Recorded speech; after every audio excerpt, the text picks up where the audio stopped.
All right, welcome to episode number 3 of the Rocker Dad podcast. And today I have a really cool guest, Mr. Mark Day from Fractal Audio. How you doing, Mark? Hey, Rich, how are you? I'm doing great. I'm doing well. I thank you so much for coming on.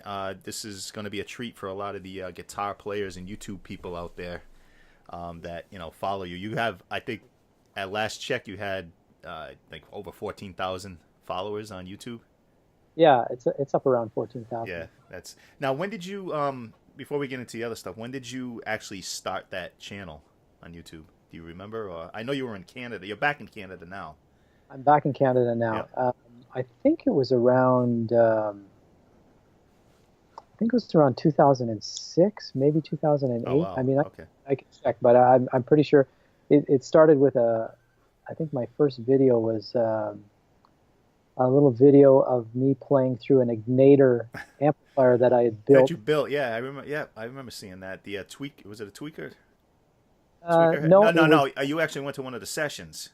one of the Right. seminars. So Yeah. it Right. was a seminar head.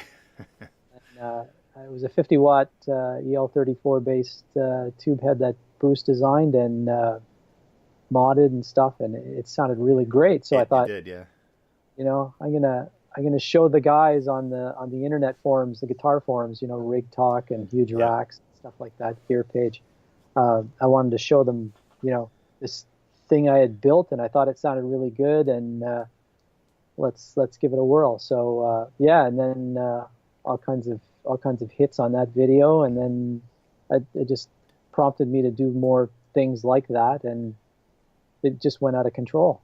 It's in a good way, and I am really late to that party. I just started my channel like not even a year ago, and I'm just slowly adding content. This is actually going to be part of it too, so hopefully that helps me a little bit.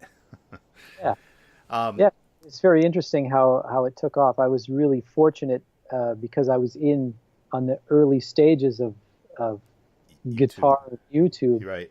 and I just happened to luck into a camera that the audio didn't distort too much, Hmm. so it sounded all right. You're And right. that's, there was some other videos out there, but the cameras were distorting, and Yeah. the audio sounded pretty horrible. So I was lucky and fortunate to luck out with that camera that sounded half decent, and then it Yeah. just kind of took off from there. Yeah. I mean, well, compared to nowadays, I mean, you get crazy good sounding audio coming, just going direct into Pro Tools or Logic and then transferring that to your video. Yeah, absolutely. I It's mean, that's the way I do it now. That's the way I do things now. yeah, Is I go straight to Logic and Logic. That's set what that's them, what I use too. and then mold them together in Final Cut, and it's really easy to do nowadays. Right. You don't have to be a genius, because I'm definitely not a genius. You're not looking at one either, so don't worry about that. Now, Final Cut. I've been using iMovie because it came with my Mac, but I've been eyeballing Final Cut, which I guess it's now it's an app instead of Yeah. download, getting a CD and all that stuff. How do you find that Final Cut? Is it I is there? was using iMovie. I actually find Final Cut a lot easier to use, Yeah. especially for what musicians are kind of doing. I want to bring in my audio file Right. and have two different cameras. Right. They have that. Don't they have that multicam option on? Yeah, that you can like on the And go. You can switch. yeah, it syncs up with audio. Right. It tracks the audio, and even if it doesn't track it perfectly, you can go in and Move it. move it a little bit. Yeah. But it's very rare that I have to move anything. It's usually right on the money, and Yeah. it's so simple to use. I mean, it's a godsend. I love it. I couldn't do anything without it, for sure. Yeah, I'll probably be getting that within the next couple of weeks. I'm going crazy with it. iMovie's great, but I'm starting to go crazy because I am using multiple cameras too, and that's just the thing where you have to you cut and paste, and Yeah. I'm sure you know all about that. I've had enough of that. So let's go now. I mentioned earlier that you're back in Canada. When you first started your whole YouTube thing, you were in Canada. I was in Uh, Canada. Yeah, I think you had a studio or you I gave had, classes. I had a music school, Right. uh, and it's funny. This YouTube thing it actually changed my life. Yeah. because what happened was I started getting interest from different manufacturers saying, hey, would you do this for us? Would you Yep. do that for us? And then it turned into a couple of job offers. And long story short, I first started. I was going to be with Sir Guitars, and John's an awesome guy, and we signed a work contract. And then unfortunately, my visa failed, and from that, um, Friedman Amplification and Tone Merchants and Rack Systems, they made an agreement with John that if they could get me out there, would it be okay if I worked for them? And John agreed to that, and we broke that contract. And I wound up in California, Right. all the Right. way from near Ottawa, Montreal, Cornwall, Canada. A 3,000-mile Right. journey. So I packed up everything, sold my house, and left with a suitcase and Some a couple of. guitars. My life changed. I moved to California, and working there was just it was one of those things where I had to pinch myself every single day. You never know who you were going to run into or who you're going to work with. Uh, Dave Friedman and Rob Navarrete were great guys. They were awesome to work with. And being with Dave built all kinds of rack systems and amps for every big rock star Oh, that yeah. I looked up to. So I wound up working with George Lynch and Richie Sambora and Def, Def Leppard. Yeah, So I've been following you. I've watched your journey as a, all the way, I think I met you on Rig Talk, how many years ago, and it was cool. I was like, oh, this guy's going from Canada. He's going cross country to, California, and you would post photos. You're driving in a convertible, going down the highway, with palm trees behind you, and yeah, a far cry from, the weather in Canada. yeah, the weather was. I mean, living in Los Angeles, the weather was just absolutely. I actually lived in L.A. Well, Redondo Beach area for about 6 months back in the early '90s, and it was like 80 degrees every day. Never changed. Never changed. Yeah, You wake up in the morning and everybody's happy. yeah, You it know. was and wonderful every single day. So that was a really cool experience, and I was out there for almost 3 years. Yep. And during that process, I did a lot of stuff, a lot of videos and stuff relating to the Fractal products because Mm-hmm. I really, really liked the Fractal stuff. I mean, Right. I was doing it before I left to go to the U.S. Yep. And in the process, I met a girl who is now my fiance, Roxanne, Yes. Yep. and, Yep. and we started uh, doing this long distance thing, and she's from my hometown in Canada. Oddly enough, that we met online through Facebook and stuff. And But while you were in California. while I was in California, I didn't meet her when I was in Cornwall. I met her in California. Oh, And you took the long way. That's long way home. It worked out.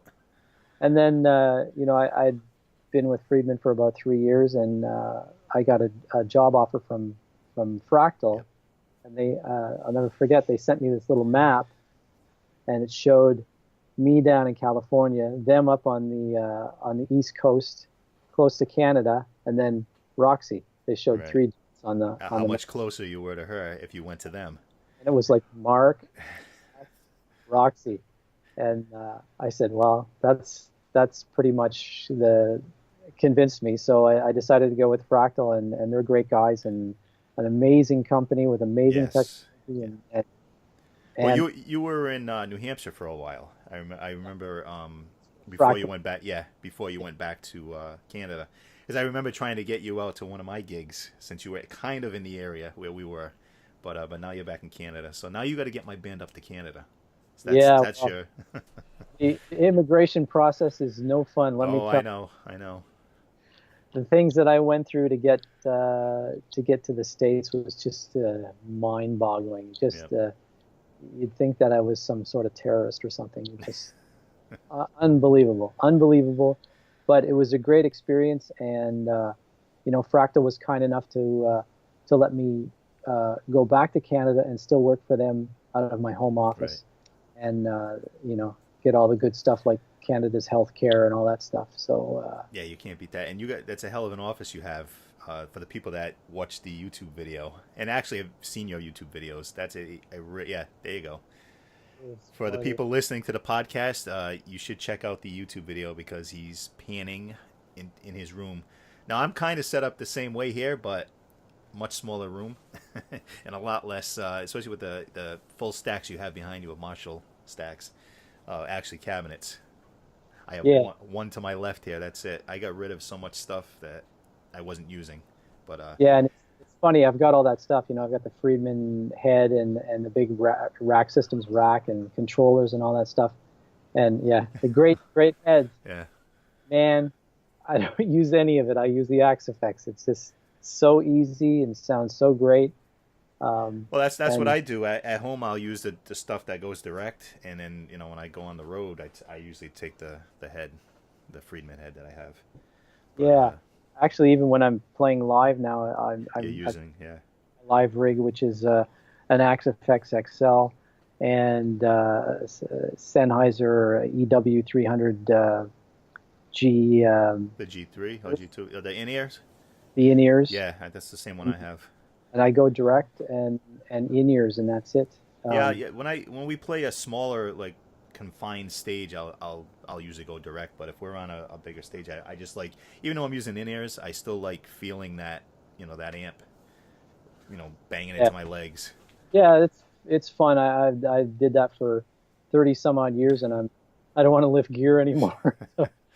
Yeah, I kind of went back and forth on that. That was my when I went totally direct, for the last couple of years. That was my big thing. I just don't feel like carrying this stuff anymore. But I just found that playing through an actual amp was, for me anyway. That's live. For recording, I don't use the amp at all. You, I've actually got a couple of ASM 12s, the Friedman ASM 12 yep. RFRs, and I can definitely use those, and they sound great. If I need to feel the oomph, I would take that out with me. But so far, it looks like we're just going to be in ears. I mean, Yeah. we've got a cool mixer, and we really have a very hi-fi mix in our headset. Mm-hmm. Yep. Earbuds, and Well, I pointed this out. I had Michael Britt from Lone Star on my first part last week's episode, and I don't know if you can see behind me that I'm pointing to this big rat case back here. yeah, Um, I was telling him I built that. That's my in-ear stuff because I got tired of relying on the sound man to give me what I need. I mic my cabinets with two different mics. I run everything through there and send it out to him, and whatever I change doesn't affect what he needs to do out front. yeah. And That's it's working well. it's important to look after your Yeah. own well-being in your in-ears, because otherwise, man, you never know what you're going to Well, get. I never, no matter what unit I used, the guitar just never, everything else, the vocals, keyboards, drums, everything sounded like CD quality. The guitar always sounded like razor Fuzz, blades. yeah, It's fuzzy like with putting your head against the speaker. That's what it sounded like to me because it's pretty much what it is. a bag of bees. Yeah, yeah. So doing that, I'm able to pan everything all the way to both sides and EQ it without affecting the front of house. Yeah, absolutely. Sorry, I'm kind of Oh looking no, at my. that's yeah. I got all stuff going on over here too. Don't worry about it. All right, so where were we? So you are now back in Canada. You were in New Hampshire for a little while, Yeah, a couple of years. and you're pumping out. It's funny going back to Friedman. The video that got me to want that Friedman amp, the BE100, was, and I'm not sure if you were at Friedman at that point, was when Phil X demoed the Yes, BE100. I think he was actually using my amp. Yeah, that's right. It was yours, and that's the first time I actually had heard that amp, and I was like, oh my god.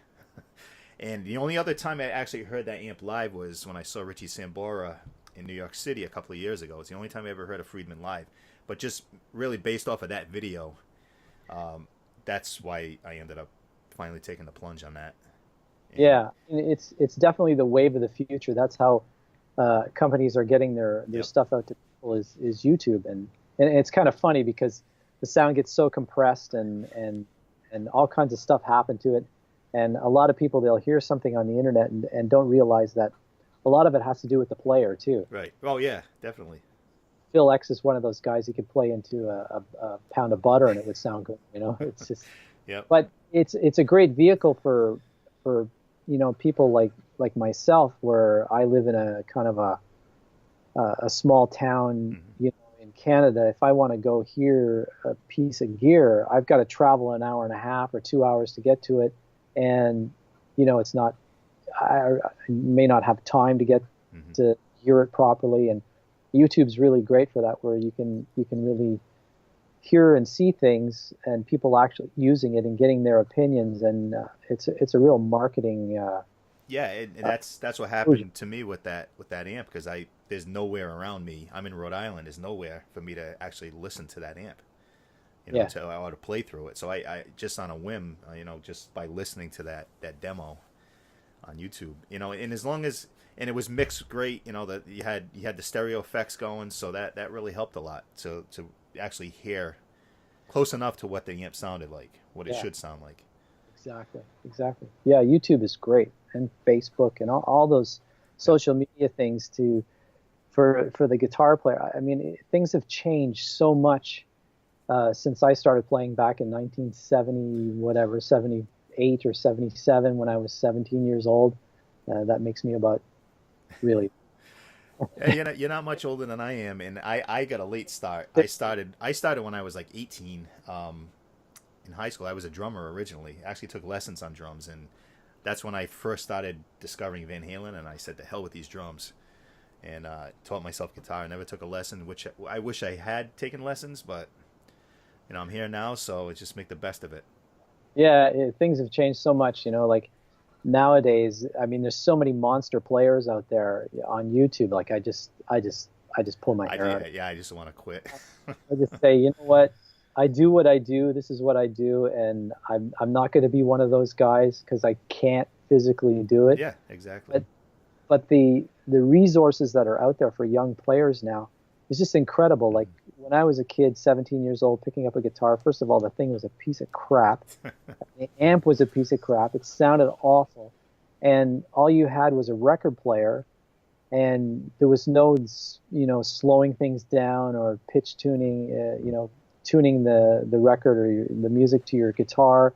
You had to sit there and drop the needle and listen for a few seconds, try to copy it, go back, try and it was like a nightmare. There was no tablature, there was no online lessons, there was no 30 guys out there Yeah, it was doing. just sitting on the end of your bed and figure it out. Now if you want to learn a solo, you just type the name of the song into YouTube, and bingo bango, there you've got Yeah. some monster player that's torn it all apart for you and shows you exactly how to play it, and you're off to the races. I mean, I wish we had that kind of. Well, you just brought back a memory, because when like I said, when I played drums, I had, when I was, I don't know, maybe 7, 8 years old, I had one of those little. It was a drum set, but it was like paper heads on it.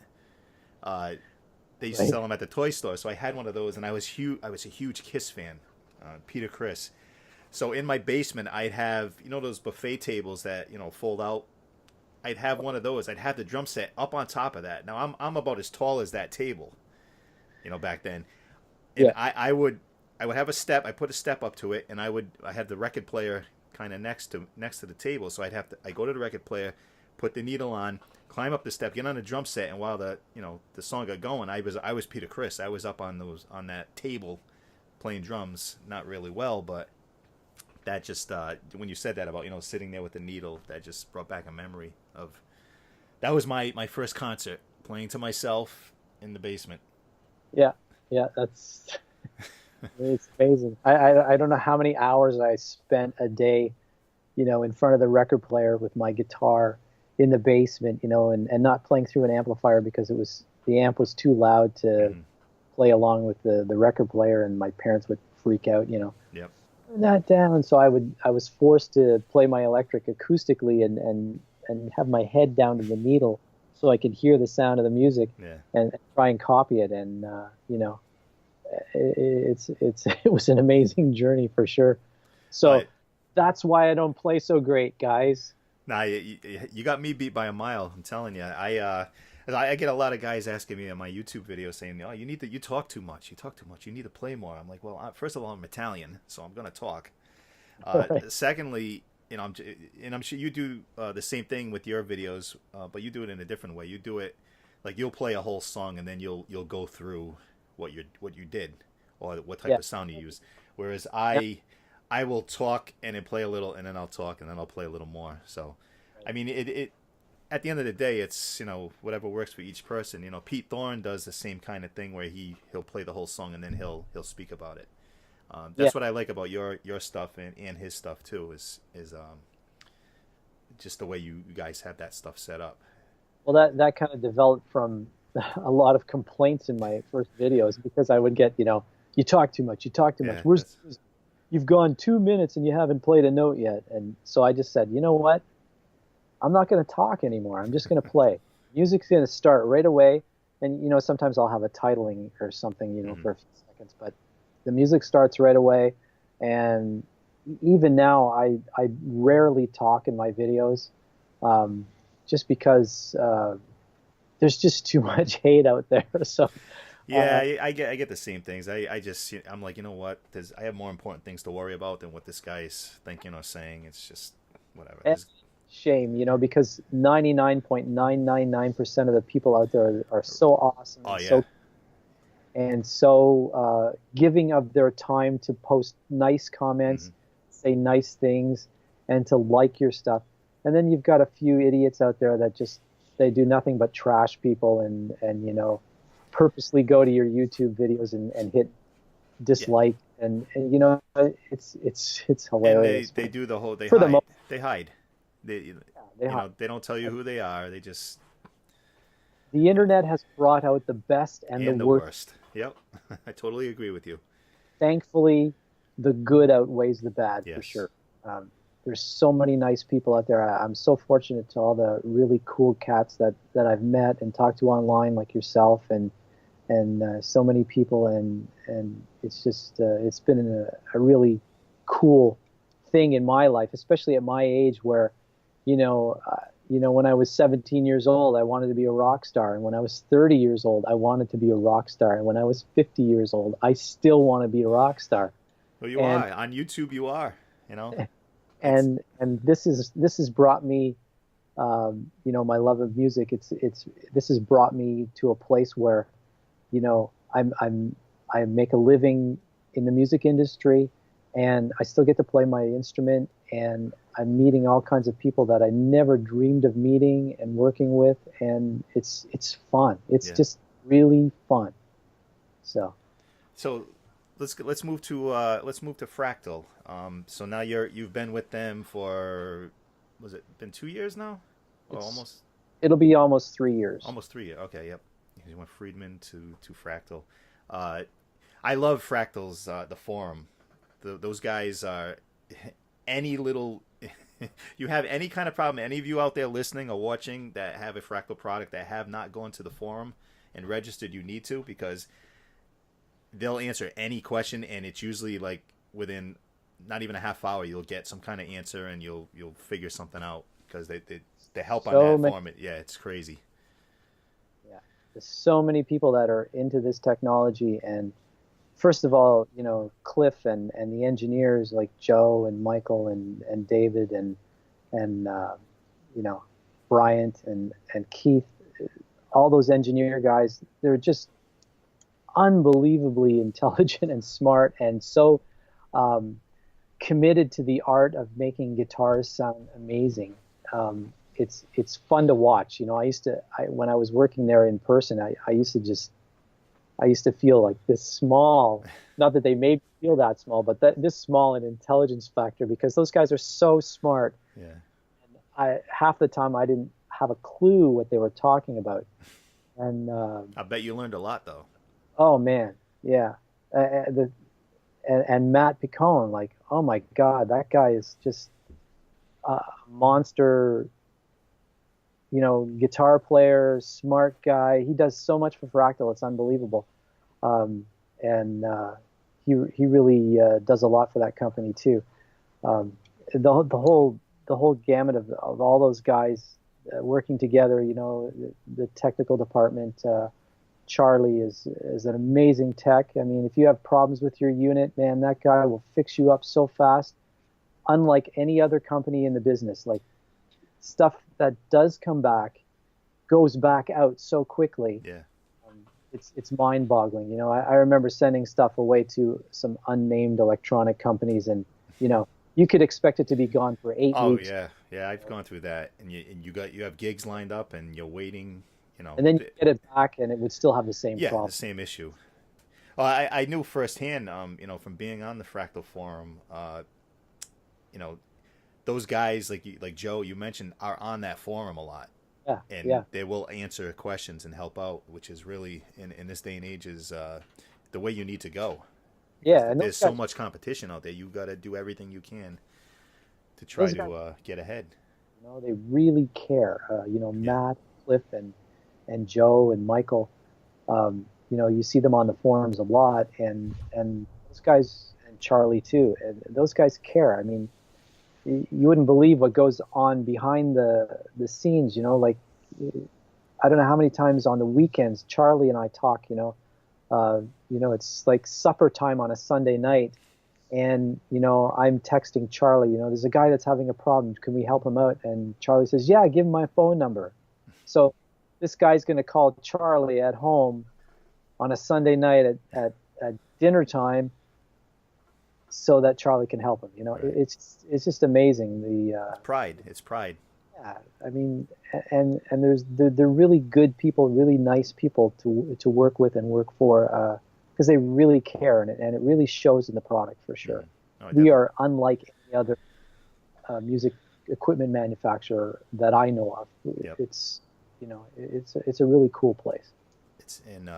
It's all in house. Like you guys don't sell through Sweetwater and all that stuff. It's No, you control your product. You control what goes in, what comes out, and you know that's it's kind of rare because a lot of these companies they start out like that, but then they switch and get bigger, and then stuff starts falling through the cracks.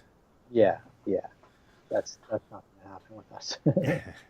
Well, now you mentioned you're still playing live. Now, what is there a band that you're in, or are you filling in doing that kind of thing? Or now I know you did a bunch of videos with your buddies up there, insane Rush covers and Journey and stuff like that. Uh, Yeah, it's kind of the same. It's kind of the same group. yep, Is same drummer. He plays with April April Wine. I don't Wine. Yep, know April Roy. Wine. Roy is his name. Roy Nichols. And got. We're actually going to be doing a Pat Benatar tribute. Oh, cool. So that'll be fun. We've got a female Yeah, vocalist named Fanny. that's why you've been doing those Yeah, solos, right? Benatar Getting those stuff. down. Yeah. So yeah, she sounds a lot like Pat, and she kind of looks like Pat, and she's a great vocalist. We Roy and I have played together since I was 18 years old, Hmm. and we've been in bands together since the dawn of time. And when I went off to the States, he got the gig with April Wine, and he still plays with April Wine, but they have a lot of downtime. Right.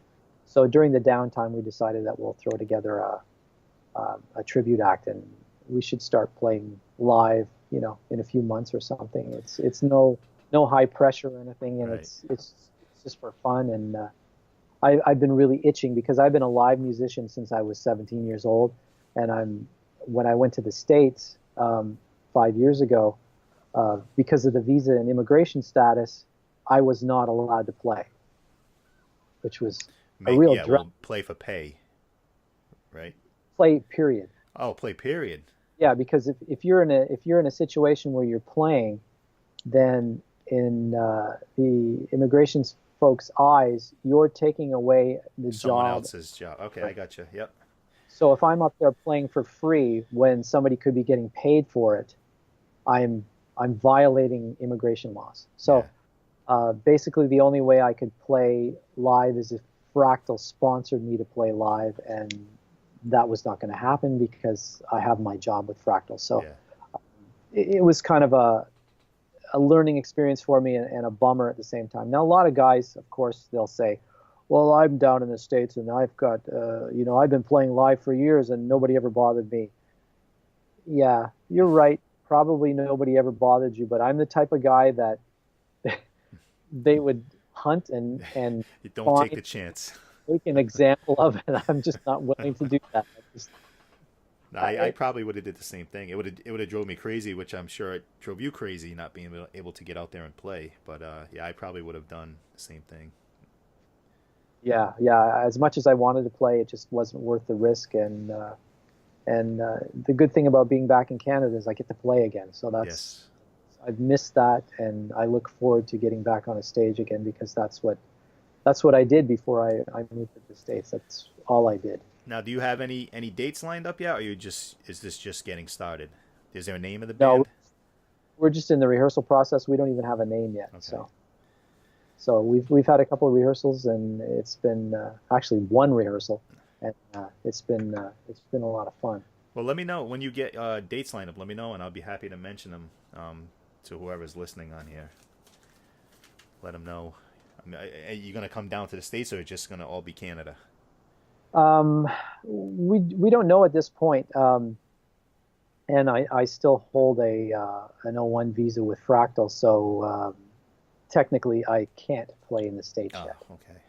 So, and more than likely it'll just be Canadian dates anyways, Yep. because everybody up here's got, well, with the exception of me, has family and Yeah. they kind of, and Roy tours around enough with April Wine all over the world, so Lucky him. we'll see. Yeah, yeah. Cool. Now, before I let you go, I know we're coming up on a little over 30 minutes right now. I'm sure you're busy. Any new? I know you probably can't say much as far as Fractal goes, but anything on the horizon as far as new products? Not that I'm aware of, and they don't tell me too much because if they did, then they'd have to kill me. So, I had to ask. I had to ask that. But you know, it's kind of a situation like Apple. You know, everybody wants to go to the Apple store and buy a brand new MacBook Pro, yeah. and they want Apple to say, okay, now we're not making any more MacBook Pros, and you have the best one, yeah. latest one forever. You will never ever have to buy another one, and we're never going to change the technology. Yeah, even but though that's not the next day it's outdated. Yeah, Yes. exactly. But Fractal has a great reputation of their products have a very good longevity, and you know what? My AxeFX XL is going to sound as good as it in 20 10 years yeah. as it does today. Yeah. You know, it's still going to sound great. Because of the way they do it with the coding and all that. I mean, they're constantly putting out updates and constantly adding new, and I'm sure that when Cliff designed this and had his other guys helping him, they thought far ahead into the future where 10 years from now he could possibly still add some things to that unit. Yeah. Nothing big, but it's constantly evolving. Yeah, I mean, the thing about the AxeFX, people that bought into the AxeFX 2, they're still getting updates. Yeah.